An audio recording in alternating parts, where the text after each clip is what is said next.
Cape Town residents have written an open letter to Mayor Dan Plato and Western Cape Premier Alan Winde, urging them to end taxi violence. The signatories explain how the daily commute has become dangerous, with people fearing for their own safety, but they can't afford to lose jobs if they stay at home. So let's unpack the story now. We're joined by Mboneleli Gqirana, who lives in Khayelitsha and works in the city centre, and Joanie Fredericks from Mitchell's Plain, who runs a soup kitchen. And both of you are from Community Action Networks. Joanie, you're in Tafelsig and Mitchell's Plain. Mboneleli, you're in Khayelitsha. I want to begin with you, Mboneleli, because this issue around an alternative to taxis in terms of public transport for communities, I mean, there's very little option, especially when it comes to affordability. It's really problematic. The taxi violence situation has really exposed how Cape Town is geographically disadvantaging, the marginalized people of this province. And so, as you know, that there are no trains operating at the moment, which only leaves the bus service and the taxi service only. And it's only in parts of Cape Town where my city is also covered.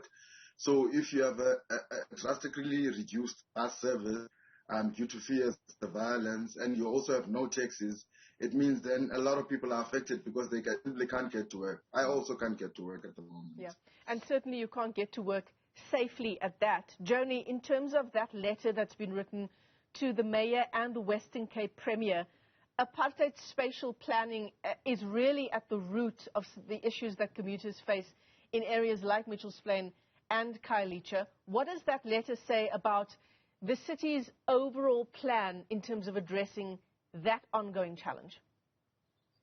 Well, good morning again. I don't think the city area has a clear-cut plan because, first and foremost, you must remember that the taxi violence situation has been an ongoing situation for many, many years. And different political figures has tried to address it, but we're still sitting with the situation. In terms of this spatial planning, I don't think anything can undo what happened in the past, but this is definitely an invitation for the authorities to start looking at integrated housing so that people can actually start moving closer to where the work is. Yeah. But I think for me, the biggest issue here today is to try and look at the unequal power relationships between taxi bosses and the rest of us. Yeah. Because I think that is at the root of what we are facing here again today. So there have been several measures put in place and several discussions have taken place with the likes of Dan Plato, Alan Winde, other important figures in the province and taxi bosses as well. Mboneleli, as far as you know, have those discussions ever, not just now, but in the past decade, let's say, have they ever yielded any fruitful results? No, definitely not. Even in the past, we know this for a fact that taxi drivers and the violence is just dissipated on its own, so to speak. And if you have role players who are sitting around the table, like Alan Winde, because we know he's part of the round table discussions, but he went behind the discussions back and then tagged taxi drivers as warlords and criminals who are holding people to ransom. So that's really counterproductive to the whole process and the whole, negotiating in good faith. So, like Joanie highlighted, I'm simply these stakeholders who come around the table, it seems like it's each one to his own, They don't want to come to the party and negotiate because this is not new. And just the innocent, just the loss of innocent lives is just unacceptable. 82 people at the beginning of 2021. It's really crazy. And so we really need the political will for people to come together and to discuss these things with the community interests at heart and not their own interests. Joanie, you run a soup kitchen in Mitchell's Plain, so you have a keen ear to the ground of what people's experiences are traveling by taxi. First of all, waking up in the early hours of the morning because they live so far away, far-flung areas like Mitchell's Plain when compared to the city centre in Cape Town. How are they saying the taxi violence is impacting their job security? Because employers don't really want to hear about the fact that taxi violence has meant I'm late for work every day.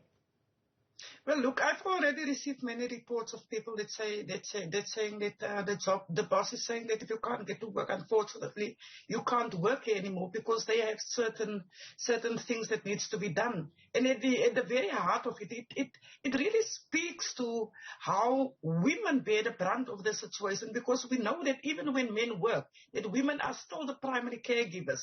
And then when a woman can't get to work, whether she's a cleaner, cook, or whatever menial position, it means that the children will suffer. Now, what is even more disturbing is the actual safety of people who need to get to work or back to work. We know of situations where women were trapped in Cape Town, far from their home, with no way to get home. Now, my immediate question is, what does it do to her safety? But also, then in the case of a single woman, what does it do to her children who are now at home without any supervision? So there is a whole lot of issues that come out of this. I just want to also talk about the fact that it doesn't only affect the person that works, but it definitely means that we in the community who run soup kitchens, that we need to bear the brunt, because those people are now coming to us. Remember, we've been hard at it for the past 18 months through COVID, and we were very fortunate that some of our people could go back to work. But this taxi violence has reversed the situation, because we need to look at people, and we can't say that you have a job, we can't give you food. This is a situation that really affects all of us. And my thing is, one of the biggest challenges that we always had in South Africa is that community participation has never been welcome. And I think that is one of the things that really will allow us to move forward with the conversation. Because like the boss said, we, the community, are the people that pick up the pieces here, but we have no say in this. And this must stop. We know what's happening, because remember, we live in the community. We actually live next to the taxi bosses and the taxi drivers. We know the issues, and we are connected to them. Some of them are our brothers, our fathers, our sons. And so they must allow us, the community, to sit around the table and to try and negotiate in good faith. We understand the issues, but this hard top-down approach of Ellen Winde is certainly not going to deal with the situation satisfactorily. So Mboneleli, the top-down approach is not working, and we know that for a fact now, because these discussions have been taking place, discussions going round and round in circles on the same issues, and no progress has been made. Joanie says, you live amongst the taxi drivers. In some respects, they are in your family, in your circle of friends. They're part of the community. What does changing the taxi industry in a way that it benefits communities, it keeps commuters safe, what does that look like for taxi owners themselves? Yes. I mean, I think like Joanie highlighted here, the issue is that people must come around the table and negotiate in good faith. And I think that means then putting the safety of passengers first and foremost up front, and also acknowledging that, we do appreciate the role that the taxi industry plays in South Africa, the positive side of things, because these are people who also assist us in our communities. Whenever we need stuff, we go to them, we ask for things. But I think they also need to have a serious introspection in terms of like the taxi industry. They need to look at themselves in the mirror, and they also need to realize that 82 people have died this year. I mean, and that's unacceptable. And then there needs to also be a political will that comes from the provincial and the national government, and also the city of Cape Town needs to come to the party, because the city of Cape Town has simply said this has nothing to do with them. I mean, how can people who sit in positions say no, there's nothing you can do? I mean, you can't just lay your hands down and say there's nothing you can do. Meanwhile, we know that you have power. So these stakeholders and these role players, they need to come together to the party. And also, the provincial government of the Western Cape needs to seriously relook at introducing and upscaling the My City bus service, because that service was going to aid during this time greatly, but we know that they also abandoned that service, within areas such as Khayelitsha, parts of Khayelitsha, where that service is now not operational. And we know that also these issues have to do with the negotiation table. So these things have been ongoing. These things are not new. So people need to come to the table so that solutions are found for people on the ground so that they can get to work. Because like Joanie highlighted now, I mean, we have a situation whereby people were looting in parts of the country and there were uprisings.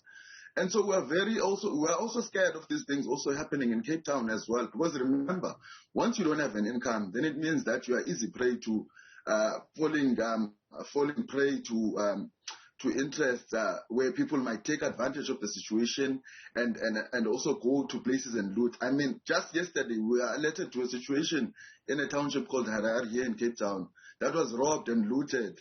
And so you never know how these things, because they spread very quickly. So you never know if that violence will also spread through to Cape Town as well.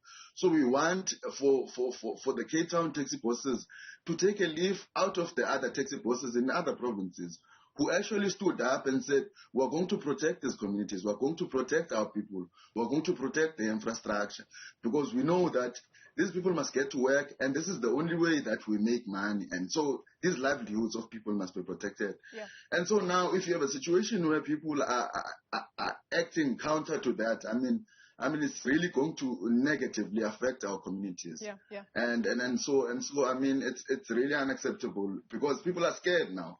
I mean, I can tell you now, even when taxis are around, because sometimes taxis do come around to try and pick up people, but people would rather walk on foot now because they don't trust that, you know, if you are in a taxi, you are not going to get shot anytime.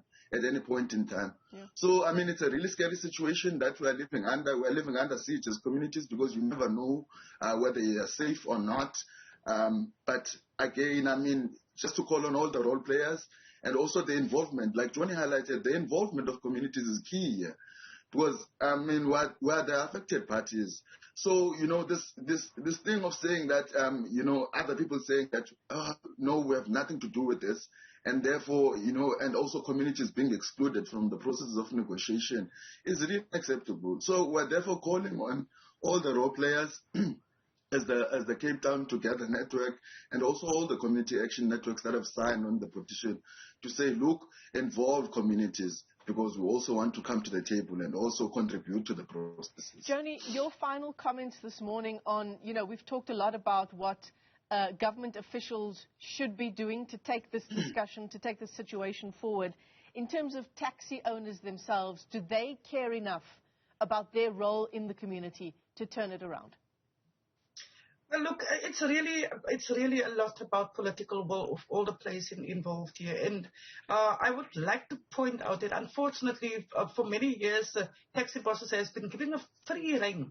And unfortunately, it left everybody else in the transport industry out of the play because, I mean, in other countries, we got taxis and buses and all sorts of things coexisting. And this thing of, if it's not me, if it's not us, then nobody else will. That must stop.